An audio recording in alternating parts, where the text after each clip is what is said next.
Previous lecture में हमने chapter number 7 kingdom protista start किया था। आज हम इसका रिमेनिंग लेक्चर देखते हैं क्या है। किंगडम प्रोटोक्टिस्टा और प्रोटिस्टा एक ऐसा किंगडम है जिसमें तमाम यूनिसेलुलर और मल्टीसेलुलर यूकैरियोटिक ऑर्गेनिजम्स मौजूद हैं। अच्छा, इसमें ऑर्गेनिजम्स को यूनिसेलुलर ऑर्गेनिजम्स को मज़ीद प्लांट्स, एनिमल्स और फंजाई में क्लासीफाई नहीं किया गया है, जैसे यूग्लिना है, पैरामीशियम है, बट इसमें मल्टीसेलुलर एल्गी जो हैं वो एल्गी भी हैं और इसमें फंजाई भी मौजूद हैं। अगर हम इसकी डाइवर्सिटी अमंग प्रोटिस्टा देखें तो इसको हम पॉलीफाइलेटिक ग्रुप ऑफ ऑर्गेनिजम्स भी कहते हैं, क्योंकि इसमें मौजूद जो ऑर्गेनिजम्स हैं वो काफ़ी डाइवर्स करैक्टरिस्टिक्स रखते हैं, क्योंकि उनके कुछ करैक्टरिस्टिक्स प्लांट से और एल्गी से रिजेंबल करते हैं। इसी वजह से इन ऑर्गेनिजम्स को 3 बड़े ग्रुप्स में डिवाइड किया गया है।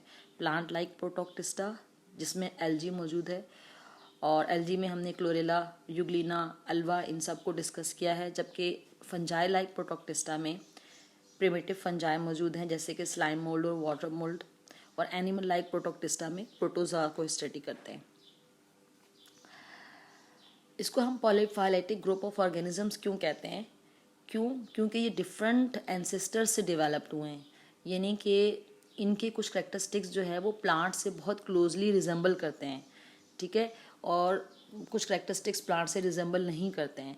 इसी तरह से जो फंजाई इसमें मौजूद हैं, स्लाइम मोल्ड, वाटर मोल्ड, ये बहुत डाइवर्सिटी रखते हैं अपने अंदर, इनके डिफरेंट करैक्टरिस्टिक्स हैं, लेकिन इनके कुछ करैक्टरिस्टिक्स जो हैं वो फंजाई से भी मिलते जुलते होते हैं, तो इसलिए इनको पॉलीफाइलेटिक ग्रुप ऑफ ऑर्गेनिज्म भी कहा जाता है। अब हम जो पहला ग्रुप है प्लांट लाइक प्रोटोक्टिस्टा, उसमें हम देखें तो उसमें हम एल्गी को डिस्कस करते हैं। एल्गी जो है वो ग्रीन एल्गी भी है, ब्राउन एल्गी भी है, रेड एल्गी भी मौजूद है, लेकिन हम ग्रीन एल्गी में अल्वा को आज पढ़ेंगे। अल्वा को हम सी लेटस भी कहते हैं, क्योंकि इसकी जो बॉडी शेप होती है वो सलाद के पत्ते की तरह होती है, और ये एक मल्टी सेलुलर ऑर्गेनिज्म है। इसकी बॉडी जो है वो 2 सेल थिक होती है, यानी कि ये इतना जो है वो स्मॉल साइज़ का होता है कि इसकी सिर्फ बॉडी में सिर्फ 2 सेल्स की लेयर होती हैं, ठीक है। और ये जो है वो रॉकी एरिया की तरफ, मतलब इक्वेटिक तो है, वाटर में मौजूद है, लेकिन इसके पास जो है वो एक होल्ड फास्ट होता है। होल्ड फास्ट की मदद से ये रॉक के साथ अटैच रहता है, उसमें राइजोइड्स भी होते हैं जिसकी वजह से ये रॉक के साथ अटैच रहता है। तो ये ग्रीन एल्गी इसलिए भी इसको कहते हैं क्योंकि इसमें सिर्फ क्लोरोप्लास्ट मौजूद होता है, जिसकी वजह से ग्रीन नज़र आता है, इसके अलावा कोई और पिगमेंट इसमें मौजूद नहीं होता। ये देखें आप, एल्गी में अल्वा की आप एग्जांपल देख रहे हैं, ये एक्वेटिक प्लांट है। अच्छा, प्लांट और एल्गी में फ़र्क क्या है? प्लांट और एल्गी में फ़र्क ये है कि जो एल्गी हैं वो एक्वेटिक ऑर्गेनिज्म है, यानी कि अंडर वाटर भी मौजूद हैं, या शोर लाइन पर मौजूद हैं, या पॉन्ड्स में मौजूद हैं, जबकि और ये यूनिसेलुलर भी हैं, माइक्रोस्कोपिक भी हैं, मल्टी सेलुलर भी हैं, और स्मॉल एल्गी से लेके लार्ज एल्गी तक, जाइंट एल्गी तक मौजूद हैं। जबकि प्लांट्स जो होते हैं वो इक्वेटिक भी होते हैं तो टेरेस्ट्रियल भी होते हैं, जबकि एल्गी जो है वो टेरेस्ट्रियल नहीं है, ये इक्वेटिक ऑर्गेनिज्म है। ये देखिए, ये अल्वा की स्लाइड शो हो रही है, जिसमें अल्वा जो है आप देख सकते हैं कि अंडर वाटर अल्वा जो है वो किस तरह से इरेक्ट मौजूद है और रॉक के साथ अटैच्ड होता है। ये देखें, इसकी जो बॉटम साइड है यहाँ पर एक डिस्क शेप का होल्ड फास्ट होता है, जिसकी वजह से ये ईजीली जो है वो अटैच्ड रहता है। अब हम देख लेते हैं अल्वा का स्ट्रक्चर। इसका स्ट्रक्चर आप पहले भी पढ़ चुके हैं। इसके स्ट्रक्चर में आप देख रहे हैं कि यहाँ पर आपको होल्ड फास्ट नज़र आ रहा है, जो कि डिस्क शेप का होता है। यहाँ से राइजोइड्स भी अराइज होते हैं सम। इस होल्ड फास्ट की वजह से ये रॉक के साथ इजीली अटैच्ड होता है, ठीक है। और ये जो ऊपर वाला पूरा एरिया है ना, ये पूरा एरिया थैलस कहलाता है, क्योंकि अल्वा जो है वो एक एल्गी है, ग्रीन एल्गी, इसकी बॉडी जो है वो थैलस या थाइलॉइड थैलस स्ट्रक्चर होती है।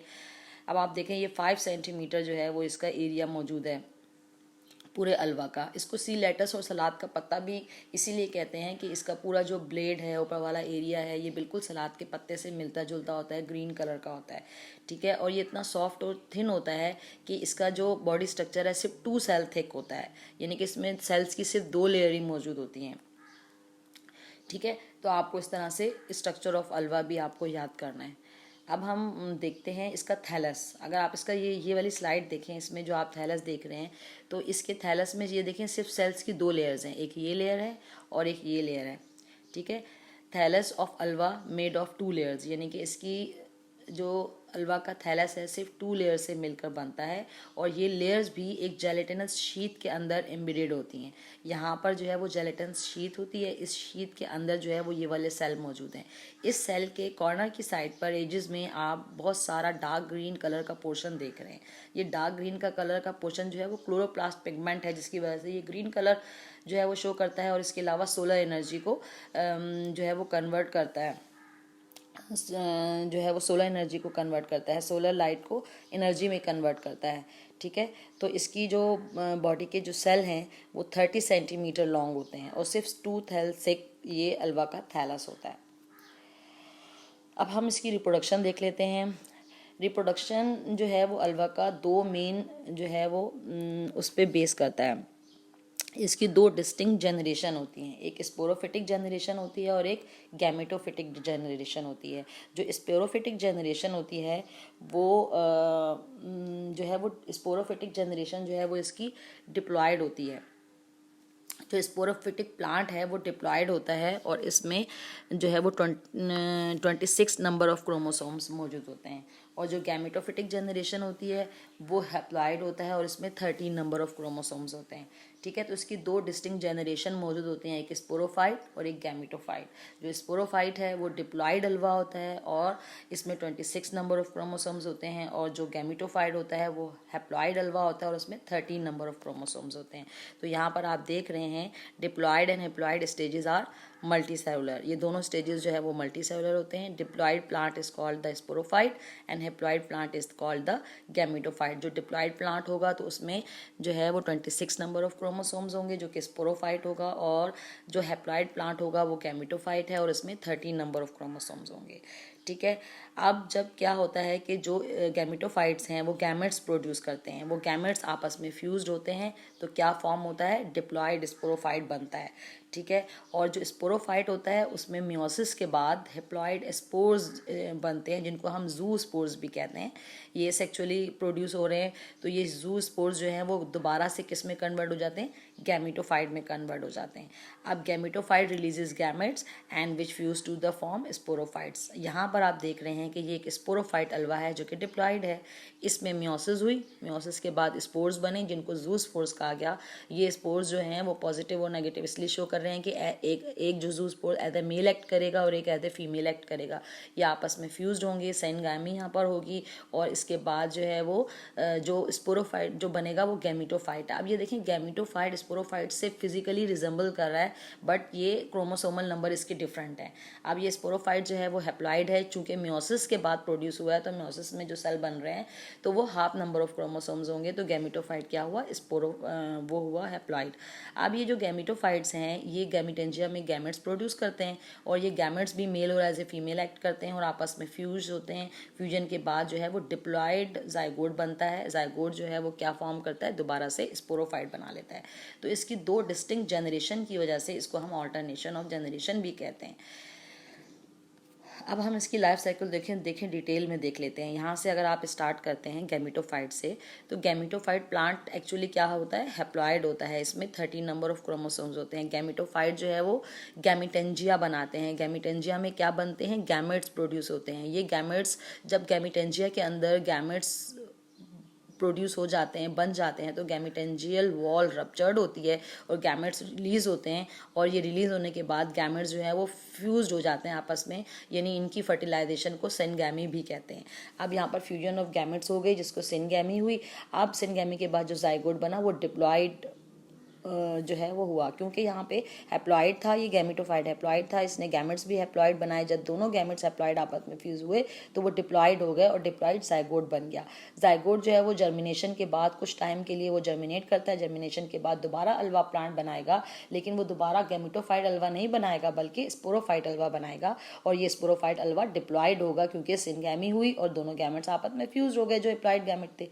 अब ये जो स्पोरोफाइट बना है, इस स्पोरोफाइट स्पोरोफाइट ये गैमेटोफाइट से बिल्कुल रिजेंबल कर रहा है। देख रहे हैं आप कि लग नहीं रहा कि कौन सा स्पोरोफाइट है कौन सा गैमेटोफाइट है, ये फिजिकली तो रिजेंबल कर रहा है, बट ये क्रोमोसोमल नंबर या जेनेटिकली डिफरेंट है, इसमें क्रोमोसोमल नंबर चेंज है। अब ये स्पोरोफाइट जो डिप्लॉयड स्पोरोफाइट है ये जो है वो मियोसिस करेंगे, मियोसिस की डिवीजन से गुजरेंगे और मियोसिस के बाद जो है वो स्पोरेंजिया फॉर्म होगा। इस स्पोरेंजिया के अंदर क्या बनेंगे, स्पोर्स बनेंगे जो कि जू स्पोर्स कहलाते हैं। तो ये एमसीक्यूज में भी आता है कि एसेक्चुअली जो है ये जू स्पोर्स प्रोड्यूस करते हैं। अब ये जू स्पोर्स जो है वो क्वाड्री फ्लैजिलेट होते हैं, इनके पास 4 जो है वो फ्लैजेला मौजूद होते हैं क्वाड्री फ्लैजिलेट। ये एज अ मेल और as a female gamete act करने लगेंगे। एक्ट करने के बाद ये जो है वो जर्मिनेशन स्टार्ट कर देंगे। जब ये जू स्पोर्स जर्मिनेट करेंगे आपस में तो जर्मिनेशन के बाद दोबारा से एक गैमेटोफाइट अल्वा जो है वो फॉर्म कर लेंगे। तो this is the life cycle of Alva. अच्छा, अब इसकी लाइफ साइकिल को ऑल्टरनेशन ऑफ जनरेशन भी क्यों कहते हैं? इसको ऑल्टरनेशन ऑफ जनरेशन भी इसलिए कहते हैं कि इसमें 2 डिस्टिंक्ट जो है वो फेजेस होते हैं। एक होता है गैमेटोफिटिक होता है और एक जो है वो स्पोरोफिटिक होता है। ये दोनों एक दूसरे को ऑल्टरनेट करते हैं, यानी कि पहले गैमेटोफाइट स्पोरोफाइट बनाता है और स्पोरोफाइट दोबारा से गैमेटोफाइट बना देता है, इसलिए इसको ऑल्टरनेशन ऑफ जनरेशन कहा जाता है। ये लाइफ साइकिल स्लाइड दिखाने का मकसद ये है कि इसमें 2 कलर आप देख रहे हैं। ये देखिए, एक ये जो ब्लू कलर है या सी ग्रीन कलर जो आपको नज़र आ रहा है, ये वाला पार्ट, ये पार्ट जो है वो डिप्लॉयड अल्वा का लाइफ साइकिल है, ठीक है। और ये जो पिंक वाला पार्ट है ये हैप्लॉइड अल्वा की लाइफ साइकिल है, यानी कि इसमें हैप्लॉइड गैमेटोफाइट है, ये हैप्लॉइड गैमेटोफाइट है। ये दोनों हैप्लॉइड गैमेटोफाइट जो है वो क्या प्रोड्यूस करेंगे, हैप्लॉइड गैमेट्स प्रोड्यूस करेंगे। ये हैप्लॉइड गैमेट्स बायफ्लैजिलेट होते हैं और एक दूसरे से सिमिलर होते हैं। ये हैप्लॉइड गैमेट्स में क्या हो रहा है, फ्यूजिंग गैमेट्स, ये आपस में गैमेट फ्यूज हो रहे हैं।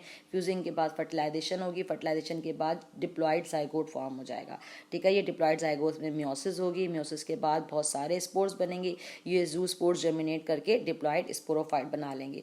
तो ये वाली जो है स्टेज जो स्पोरोफाइट है, जो डिप्लॉइड स्पोरोफाइट है, ये गैमेटोफाइट बनाएगा, ठीक है। और ये वाला जो देखें, ये देखें हैप्लॉइड गैमेट्स हैं, male and female gametes look like a same, Alva is isogamous. अब ये देखें, जो दोनों गैमेट्स हैं ये आपस में फिजिकली बिल्कुल सेम है, एक जैसे हैं, इसलिए इसको आइसोगैमस भी कहते हैं, ठीक है। तो ये जो है वो आप ऑल्टरनेशन ऑफ जनरेशन देख रहे हैं कि पहले स्पोरोफाइट ने गैमेटोफाइट बनाए और गैमेटोफाइट्स ने दोबारा से स्पोरोफाइट बना दिया, तो इस वजह से इसकी लाइफ साइकिल को आइसोमॉर्फिक ऑल्टरनेशन ऑफ जनरेशन भी कहा जाता है। आइए अब हम देख लेते हैं इसका होमवर्क। आपने इसमें जो है वो 5 क्वेश्चंस अटेम्प्ट करने हैं, जिसमें से पहला क्वेश्चन है describe the structure and reproduction in ulva, और distinguish between sexual and asexual ulva. Question number 3 है why asexual and sexual alva plants are called as a sporophyte and gametophytes. And question number 4 है why sexual alva is diploid. Question number 5 है why we say that Ulva has isomorphic alternation of generation. तो ये सारे questions आपने बेटा copy में जो है वो इसका लेक्चर नोट डाउन करना है और इसे याद भी कर लेना है, इसमें से एमसीक्यूज भी आ जाते हैं, ठीक है। अब नेक्स्ट लेक्चर में हम दूसरा मेन ग्रुप जो है वो है फंजाई लाइक प्रोटोक्टिस्टा, उसको स्टडी करेंगे। तो ये चैप्टर इस तरह से आपका कंप्लीट हो जाएगा, फिर लास्ट में इसका टेस्ट हो जाएगा, ठीक है बेटा। तो ये चैप्टर आप इस ऑनलाइन क्लास में ज़रूर याद कर लीजिएगा, इम्पॉर्टेंट है, इसमें से ज़रूर एक क्वेश्चन जो है वो पेपर में आता है। I hope